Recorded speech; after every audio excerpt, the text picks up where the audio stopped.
The time traveler's journey began in the year 2050, in a world ravaged by climate change and technological advancements. He stepped into the time machine, and with a flash of light, he was transported to a dark alley in Victorian London.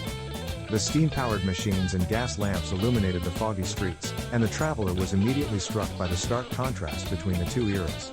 As he made his way through the crowded streets, he noticed the poverty and desperation of the people around him.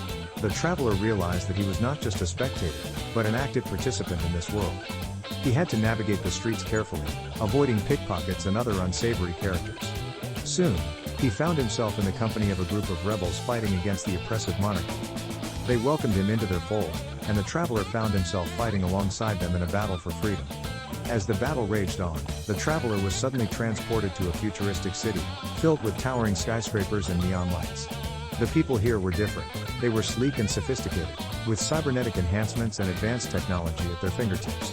The traveler quickly realized that he was in a world where technology had surpassed humanity.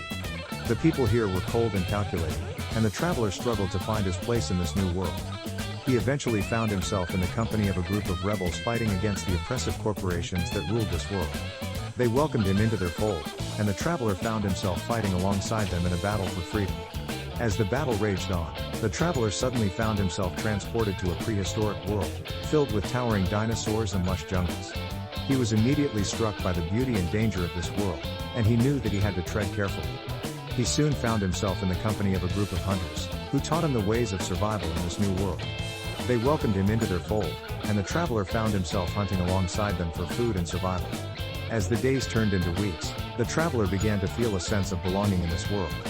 He had found a place where he could be himself, free from the constraints of technology and society.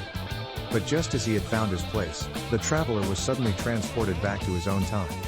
He was filled with a sense of loss and longing, and he knew that he could never truly belong in any one world. The traveler realized that his journey had been a search for something greater than himself, a search for a sense of purpose and belonging. And as he stepped out of the time machine, he knew that he had found it.